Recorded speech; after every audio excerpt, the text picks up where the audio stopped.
cultivar a integridade, seja fiel um pouco. Seja fiel nas pequenas responsabilidades. Não despreze os pequenos começos. Talvez Deus tenha te dado aqui uma responsabilidade pequena. Leva isso a sério. Isso vai construir caráter na sua vida.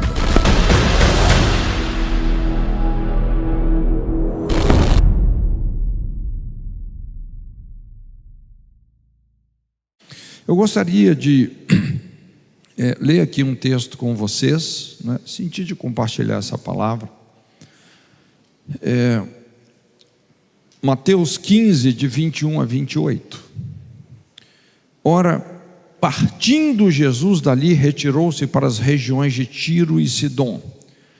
E eis que uma mulher cananeia, provinda daquelas cercanias, clamava dizendo: Senhor, filho de Davi, tem compaixão de mim, que minha filha está horrivelmente endemoniada. Pô, só de ser endemoniada já é um negócio horrível, né? Agora, horrivelmente endemoniada, a situação estava feia. Contudo, ele não lhe respondeu palavra. Chegando-se, pois, a ele os seus discípulos, rogavam-lhe dizendo: despede-a, porque vem clamando atrás de nós. Respondeu-lhes ele: não fui enviado senão as ovelhas perdidas da casa de Israel. Então veio ela e, adorando, disse: Senhor, socorre-me. Ele, porém, respondeu: não é bom tomar o pão dos filhos e lançá-lo aos cachorrinhos? Ao que ela disse: sim, Senhor, mas até os cachorrinhos comem das migalhas que caem da mesa dos seus donos. Então respondeu Jesus e disse-lhe: ó mulher, grande a tua fé, seja-te feito como queres. E desde aquela hora sua filha ficou sã. Bom, esse é um episódio muito interessante, não é?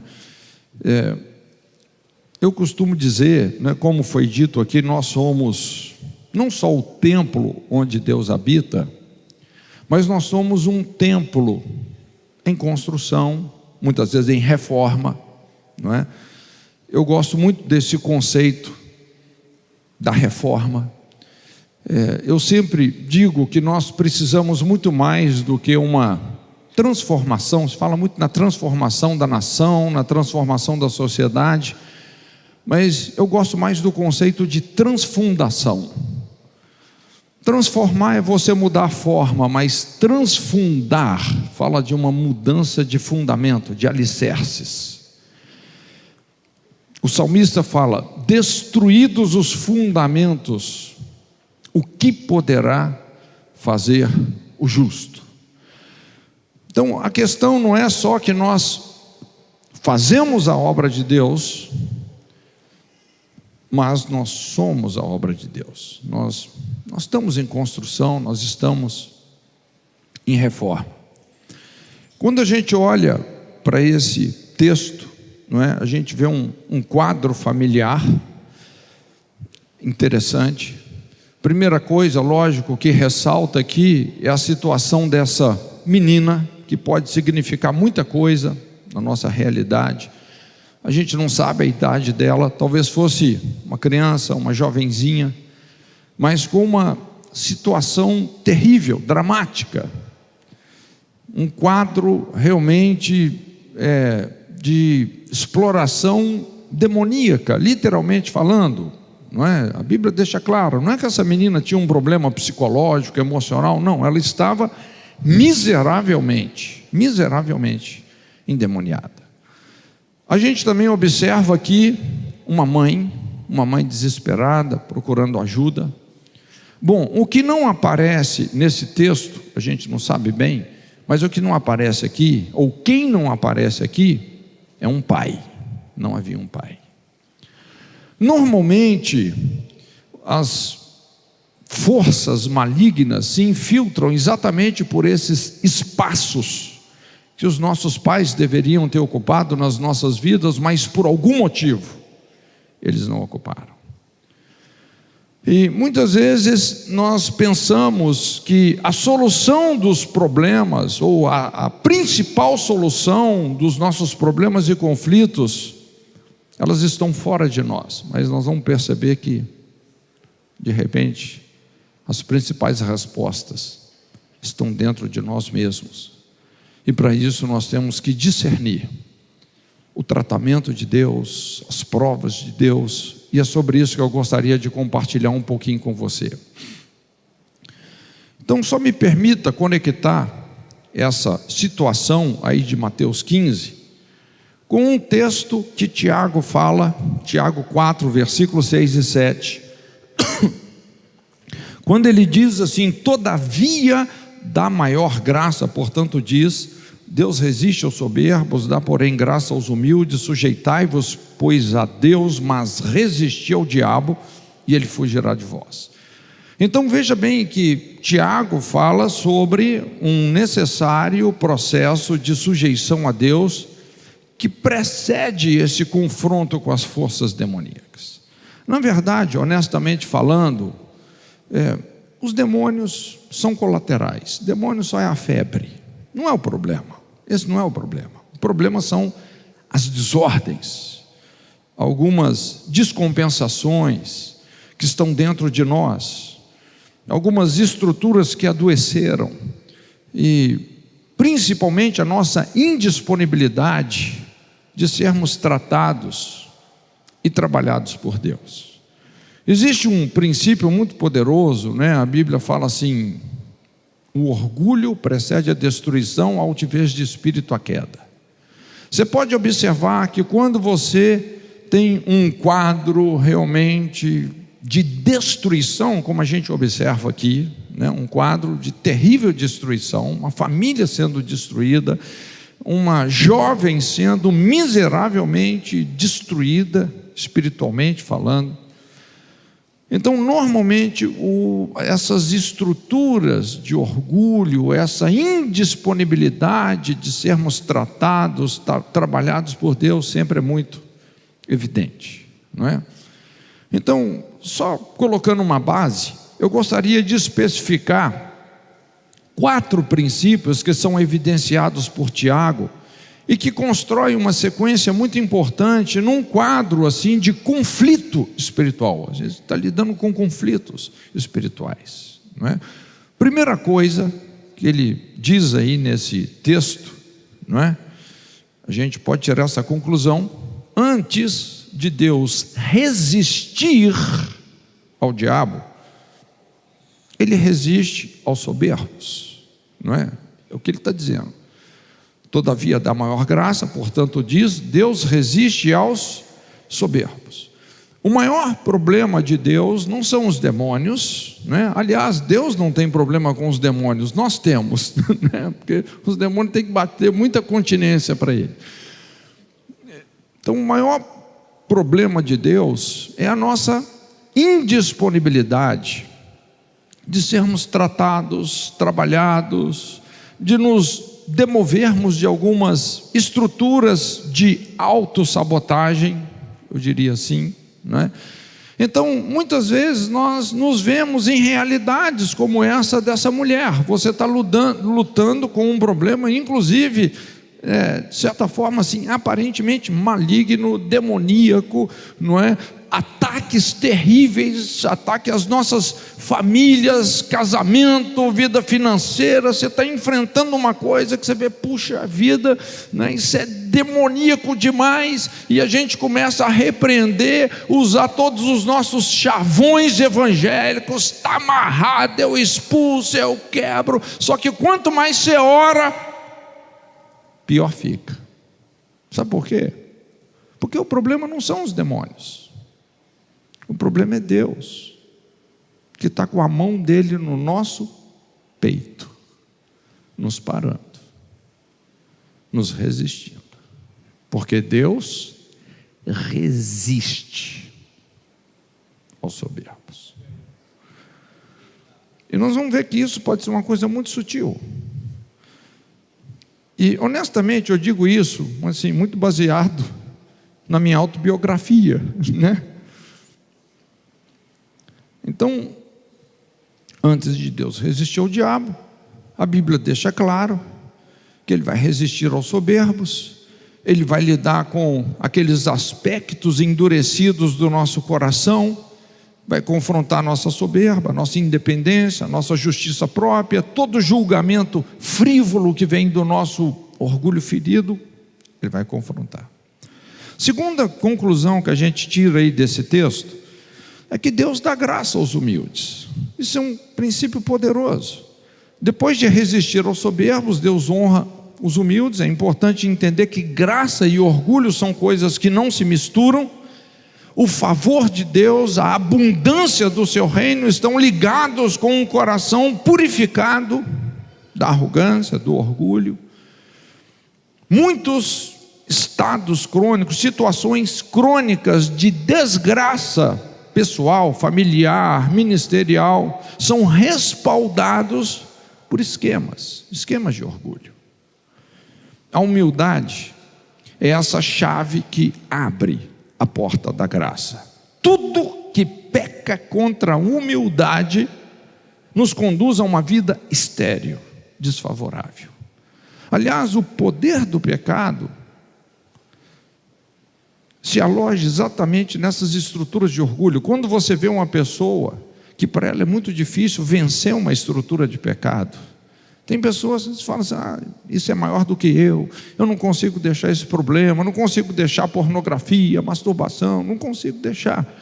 Quando você vê uma situação como essa, gente, isso é sinal que tem muito orgulho, porque Deus dá graça aos humildes, e a graça é o poder manifesto de Deus para que nós tenhamos uma vida acima do pecado. O pecado não terá domínio sobre vós, porque não estáis debaixo da lei, mas debaixo da graça.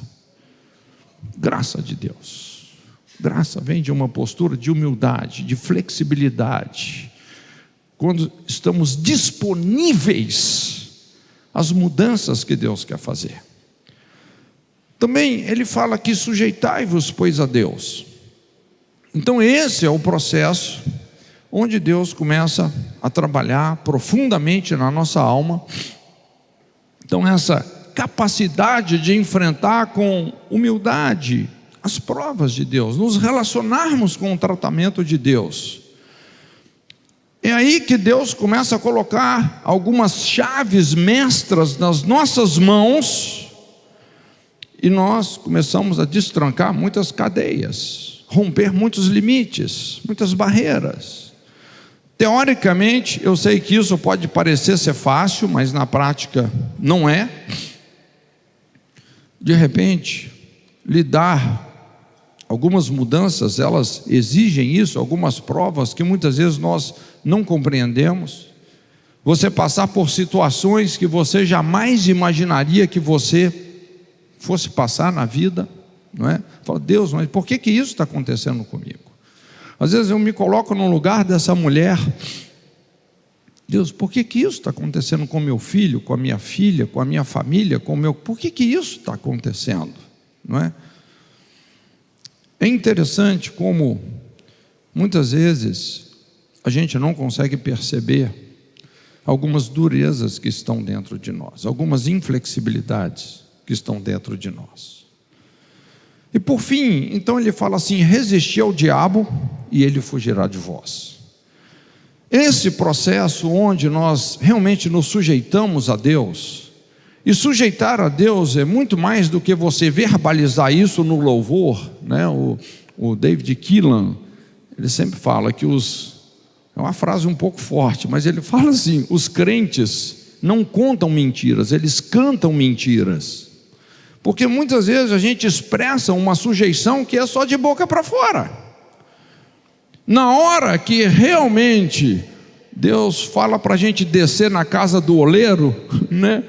De repente o barro endurece. Mas quando nós nos sujeitamos a Deus, isso constrói uma plataforma de autoridade através da qual nós vamos resistir ao diabo, e realmente ele não vai ter outra alternativa senão fugir. Agora, em contrapartida, quando nós não discernimos as provas de Deus, sabe o que muitas vezes acontece? Eu trabalho muito com aconselhamento, é o que a gente vê acontecendo.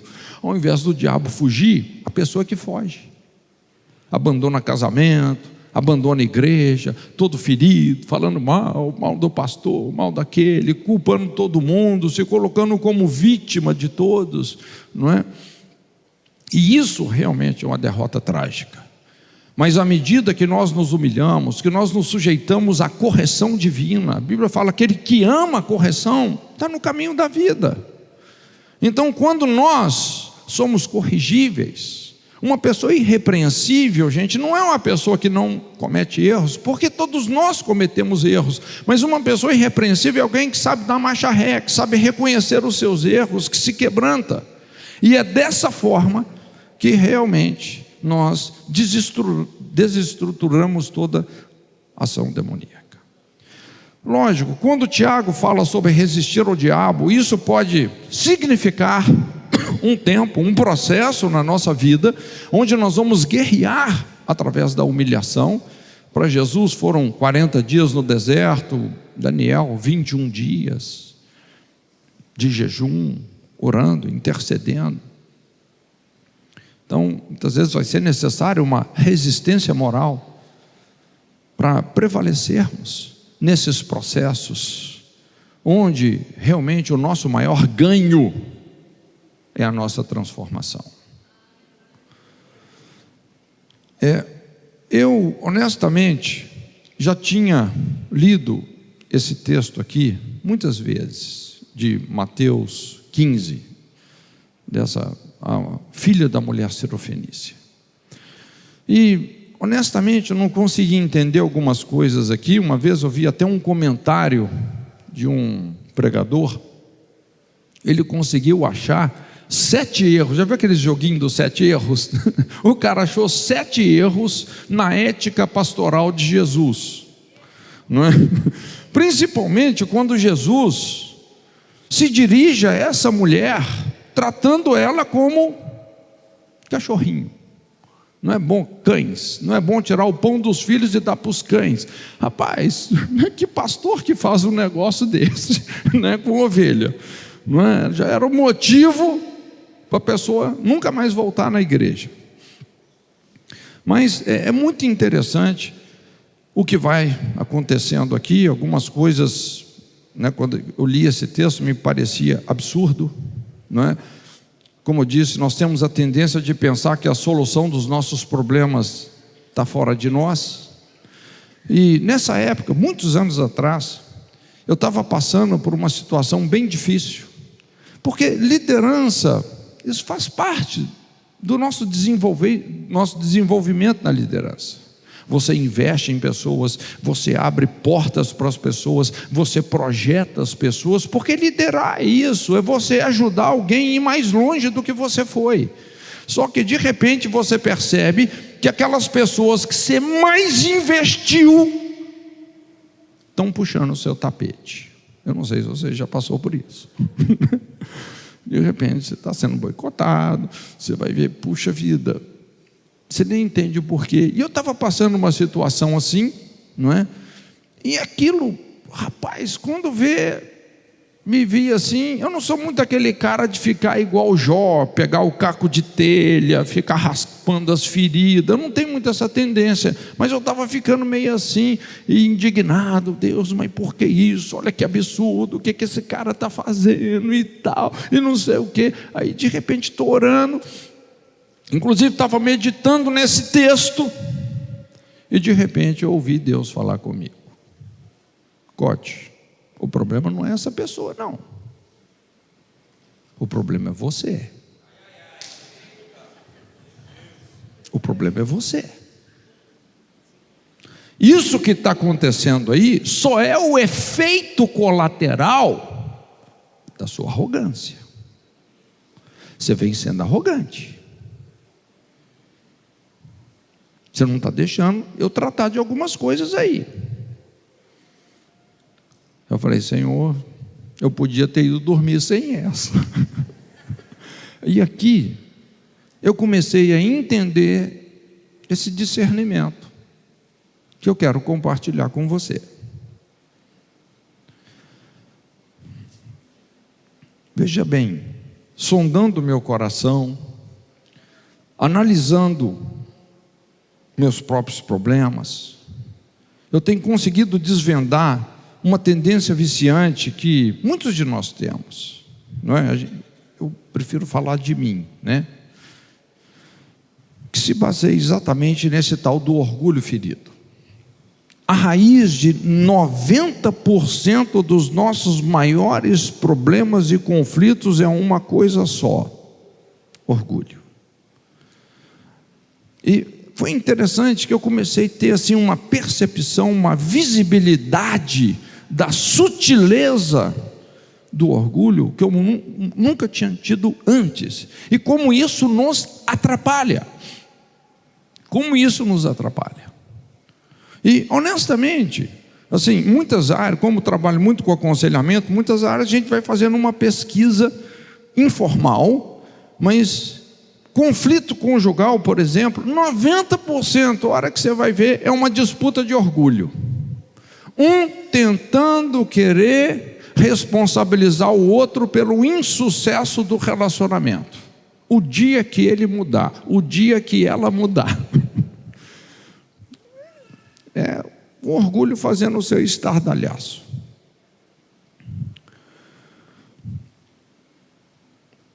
O pior, como alguém já disse, que quem tem orgulho não sabe que tem. Alguém já disse que orgulho é como um mau hálito. Quem tem não sabe que tem. O cara está com aquele bafo lá, mas não sabe que tem. E aí que nós começamos a perder algumas guerras. Foi o que estava acontecendo aqui, nessa situação, que nós vamos ver. Então vem esse clamor, quando essa mulher fala assim: minha filha está horrivelmente endemoniada.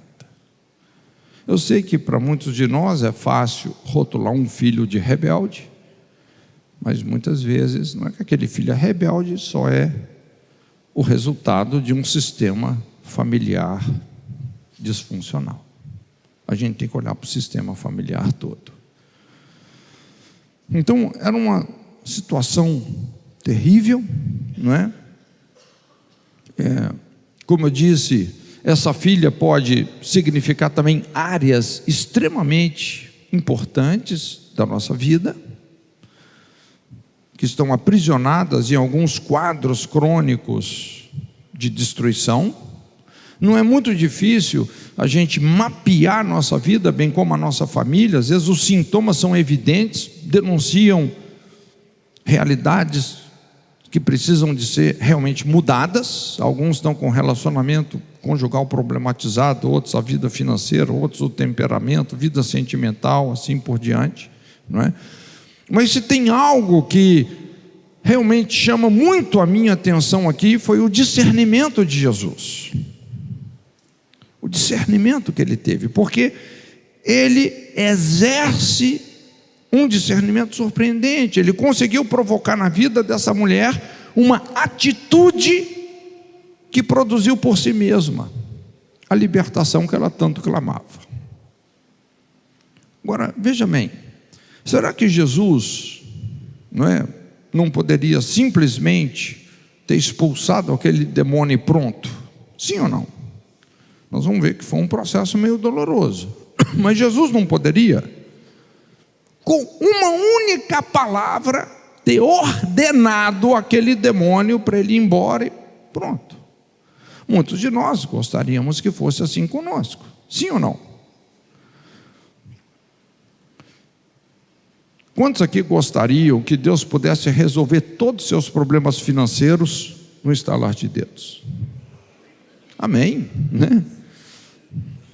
Seus problemas sentimentais, seus problemas conjugais, num estalar de dedos. Gostaríamos, não é? Mas eu preciso te dizer algo.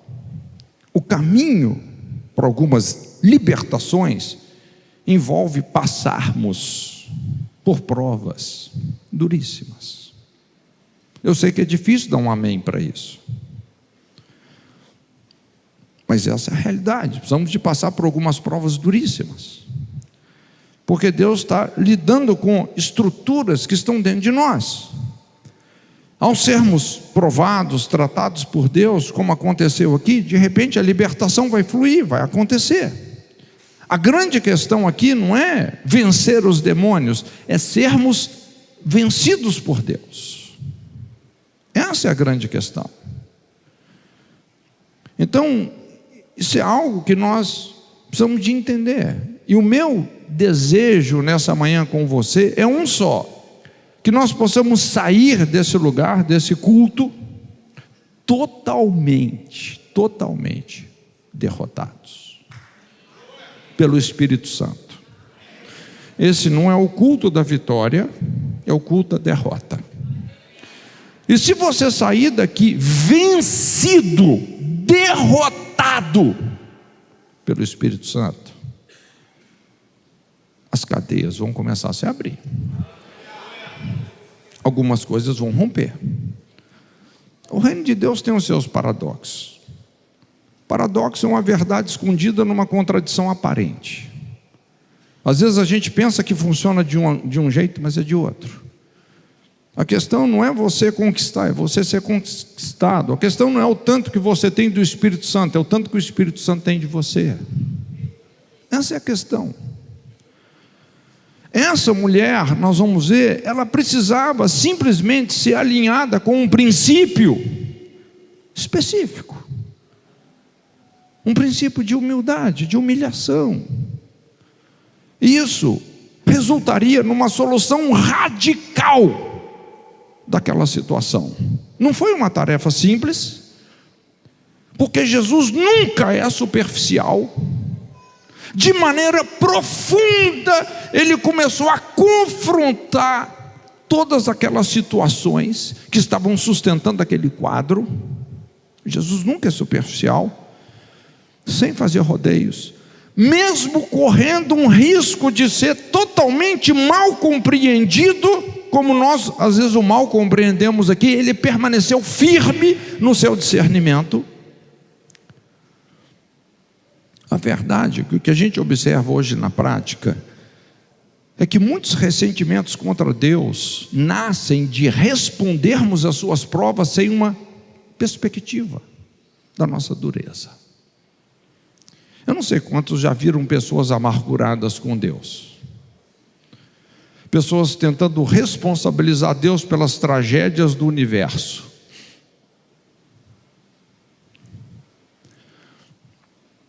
São pessoas que não têm discernido as provas de Deus na sua vida. Então, gostaria de compartilhar com você, para a gente poder terminar, 3 provas que essa mulher passou. 3 provas. São provas universais, eu diria assim. Isso faz parte, isso está no pacote, né? Nós somos a obra de Deus, nós estamos em construção. São reformas que Deus precisa de fazer na nossa alma e que vão destrancar o futuro da nossa família e da nossa descendência. Então é muito interessante. Aqui a gente pode ter um entendimento mais claro do que Tiago quer dizer com esse sujeitai-vos, pois, a Deus. O que é esse sujeitai-vos, pois, a Deus? O que isso significa? Não é? A primeira prova, a Bíblia descreve que essa mulher veio então clamando, gritando. Eis que uma mulher cananeia, provinda daquelas cercanias, clamava dizendo: Senhor, filho de Davi, tem compaixão de mim, que minha filha está horrivelmente endemoniada. Então, essa mulher veio gritando, clamando, desesperada, e simplesmente diante de todo esse clamor, a Bíblia fala assim: contudo, Contudo, com tudo isso que ela fez, contudo, não lhe respondeu palavra. Silêncio. Desprezo. Eu não sei quantos já passaram por uma situação de desprezo. Silêncio. A mulher veio gritando por socorro e Jesus simplesmente a ignorou. É muito estranho isso. Jesus a ignorou. Não lhe respondeu palavra. Porque se o pastor está na igreja e uma pessoa chega gritando, apavorada com um problema sério, ele vai dar toda atenção, mas Jesus não fez isso. Ele está na contramão do bom senso. Não lhe respondeu palavra. Ele a despreza num momento de angústia e perplexidade. Quando o silêncio de Deus confronta o nosso desespero. A gente vê isso muito em Salmos, principalmente naquele momento quando Davi calou o seu pecado, não é? Aquela história do adultério de Davi foi uma história muito complicada, 8 a 11 anos ali de um tratamento severo. Então você vê episódios, salmos inteiros, Davi dizendo: Senhor, por que te alongas de mim? Por que o seu silêncio? Por que o Senhor não me responde? Não é? Aquele clamor, silêncio, silêncio. Diante do desespero, diante de uma sensação de morte espiritual, cercado pelos seus inimigos, o silêncio de Deus. Deus se cala. Aquela sensação de vazio e dor atravessa o nosso coração. A única resposta que nós temos diante do nosso clamor é a solidão. Você ora, chora, jejua, busca, clama, descabela. Deus está calado. O sentimento é claro, porque Jesus não só não lhe respondeu palavra, ele estava andando, ele continuou andando, ele largou ela para trás, simplesmente largou ela para trás, sem lhe responder nada, a desprezou. E é nesse momento que as nossas feridas gritam, que a nossa alma clama, chora. E muitas vezes o espírito de orgulho ele não fala, ele dói. Está vendo? Deus não ama você. Ele não se importa com você. Deus se esqueceu de você. Ele te abandonou na hora que você mais precisava dele. Se Deus te amasse, isso não estaria acontecendo na sua vida. Isso não estaria acontecendo com a sua filha. Deus não te ama. Alguma vez você já ouviu isso? Que Deus não se importa com você? Que Deus não te ama? O pior, sabe qual que é o pior? É que isso parece fazer sentido. Você não acreditar numa mentira como essa, num momento como esse, é para gente que discerne as provas de Deus, que não duvida do caráter dele jamais. Eu não sei se você pode observar, mas Jesus criou um clima muito constrangedor. Ficou um negócio difícil, ficou um negócio desarrumado. Porque ele não só desprezou a mulher e foi embora, mas a mulher não se contentou, ela não desistiu, e ela continuou gritando, ela insistiu.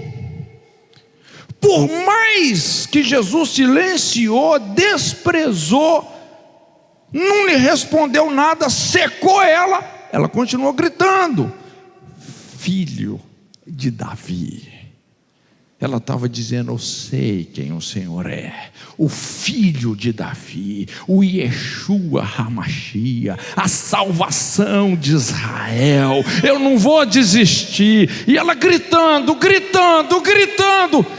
A situação ficou tão constrangedora, gente, que os discípulos tentaram melhorar o negócio. Talvez Pedro, assim, se sentiu mais espiritual que o mestre. Senhor, e a Bíblia fala, né?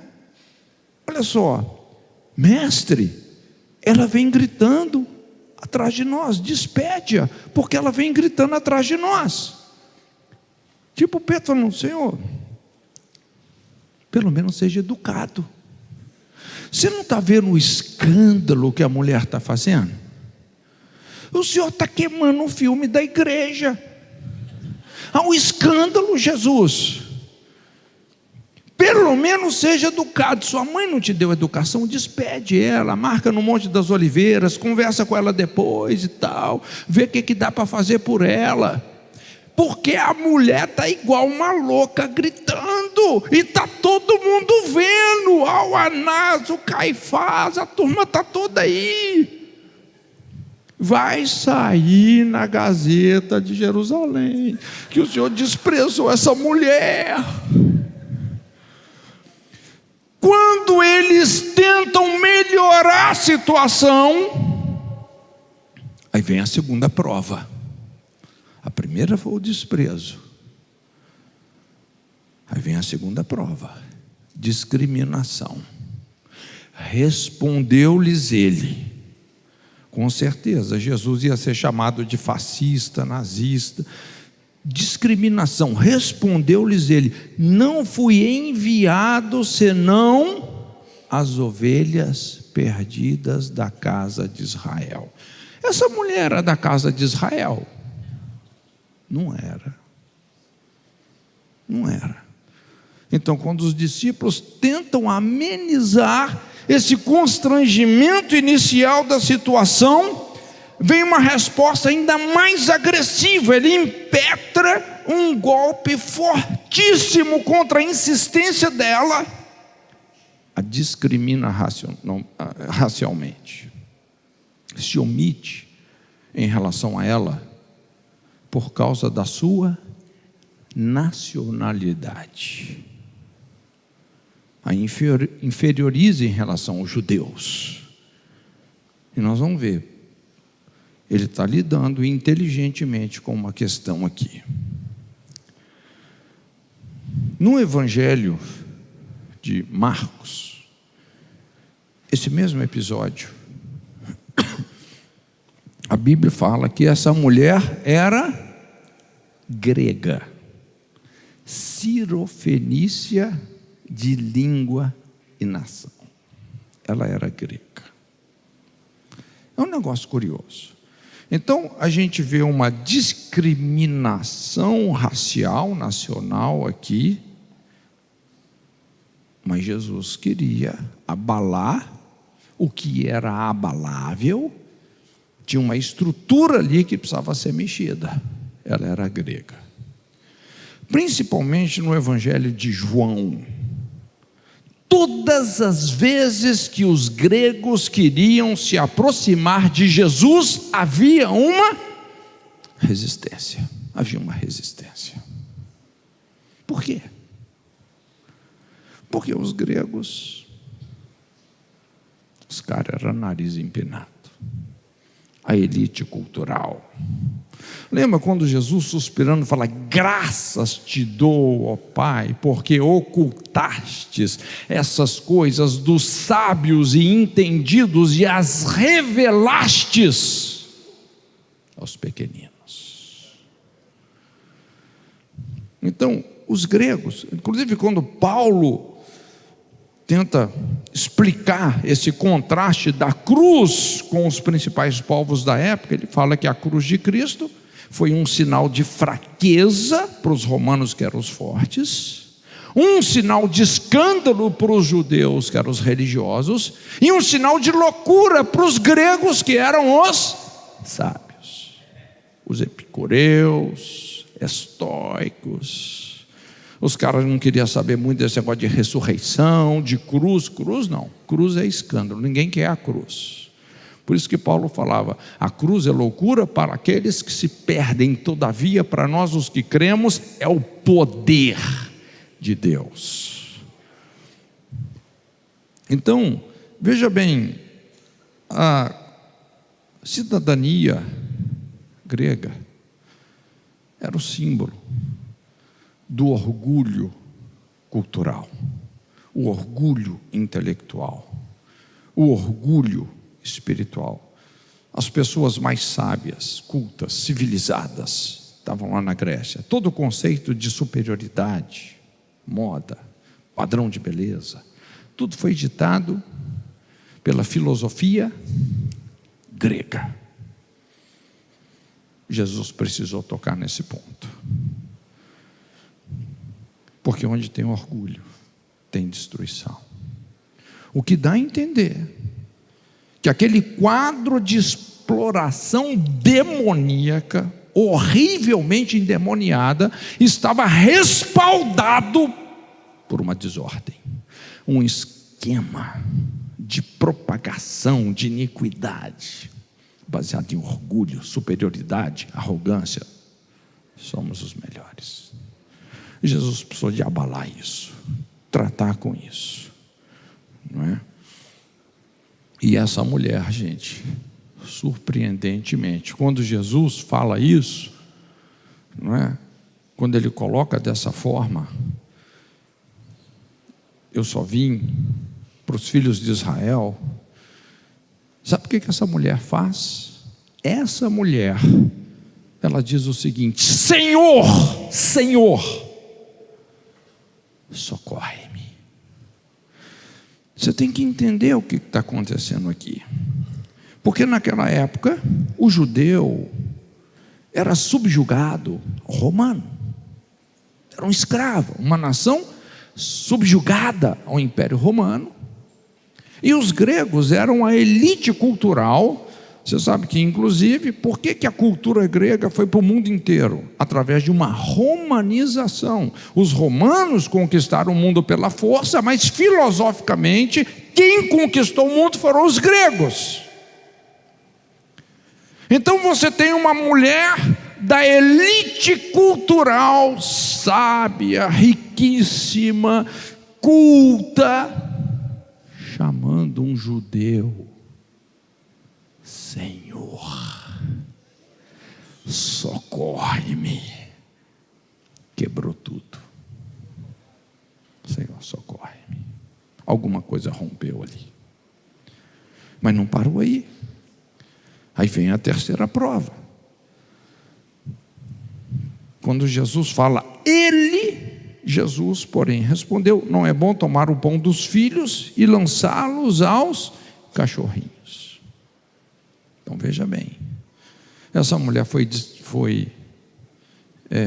desprezada, discriminada, e agora ela está sendo ofendida. Tem uma ofensa aqui. Não é bom tomar o pão dos filhos.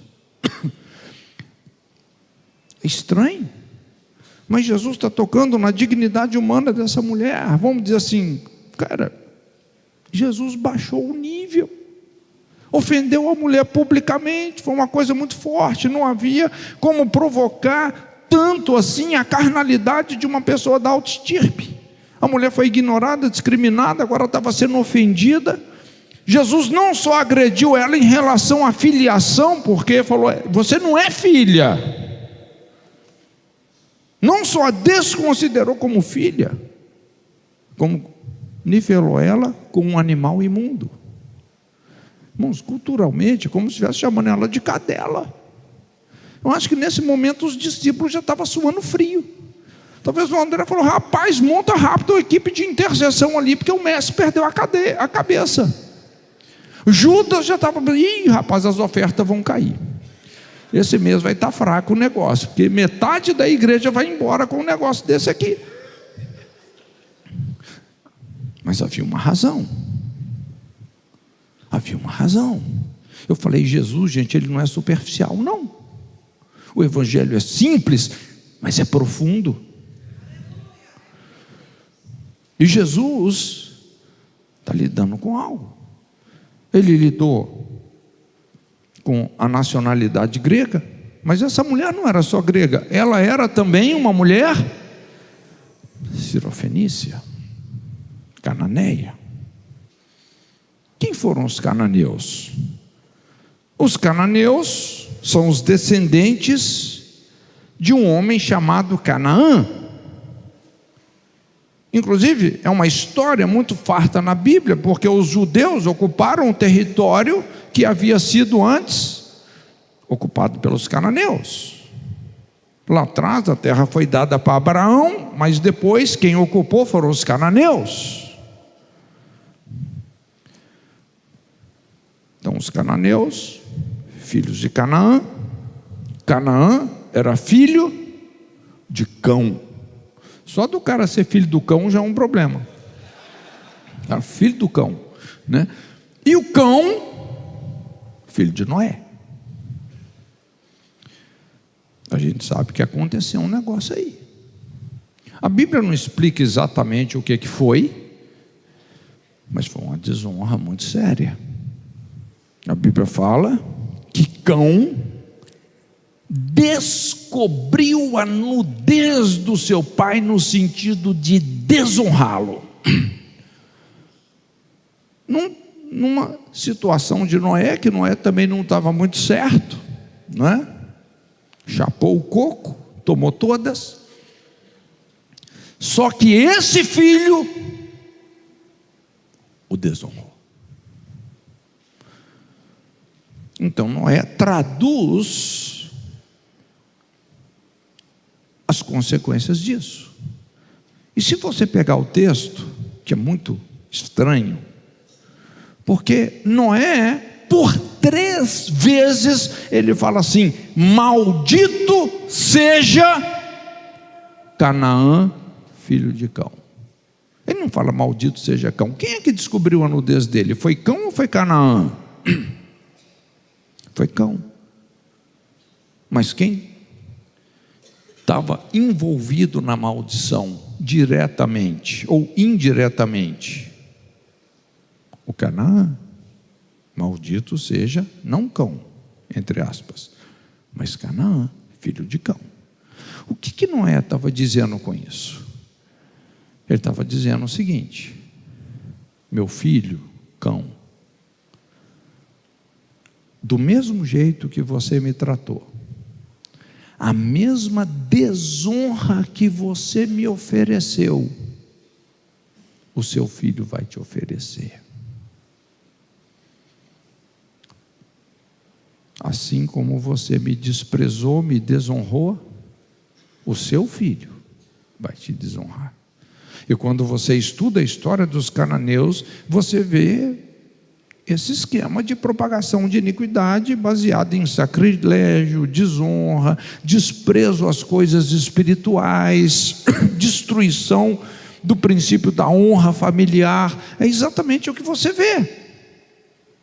Inclusive havia um ditado, e o contexto cultural desse ditado era exatamente os cananeus. Quando a Bíblia fala: não lanceis as vossas pérolas aos porcos e nem aos cães.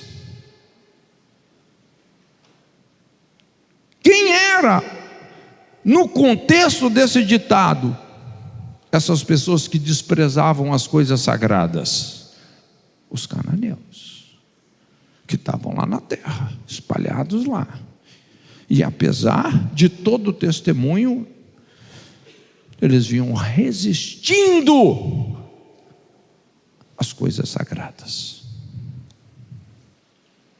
Então, quando Jesus usa essa terminologia, e ele fala assim: não é bom tirar o pão dos filhos e lançar os cachorrinhos. Gente, essa mulher entende o que Jesus está dizendo com ela? Ela entende. E ela fala: Senhor, realmente, por séculos, a gente vem desprezando as coisas sagradas. Por séculos, a gente vem desonrando os pais. A gente não vê um pai nessa história. E ela se humilha tanto que ela fala: Senhor, mas tem misericórdia, porque os cachorrinhos comem das migalhas que caem da mesa dos seus donos. O Senhor tem razão, o Senhor está certo.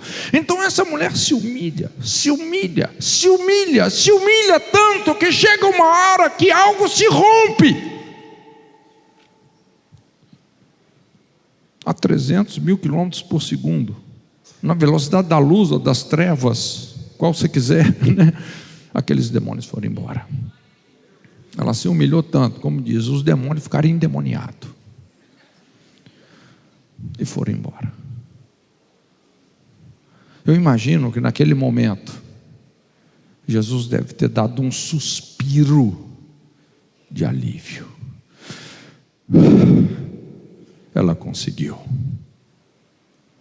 Ela chegou onde ela precisava de chegar. Ela chegou onde ela precisava de chegar. Agora vai ter uma reforma. Agora vai ter uma reforma. As coisas vão se reerguer de uma outra maneira. Então Jesus respondeu e disse: mulher, grande é a sua fé, seja-te feito como tu queres. Em Marcos a Bíblia fala assim: por esta palavra vai, o demônio já saiu da sua filha. Gente, não tem expulsão de demônio nesse texto. Não tem expulsão de demônio aqui. Jesus não falou: sai, Satanás. Não tem nada disso aqui não. Jesus inteligentemente levou essa mulher por um processo que as próprias respostas que ela estava dando causaram a libertação.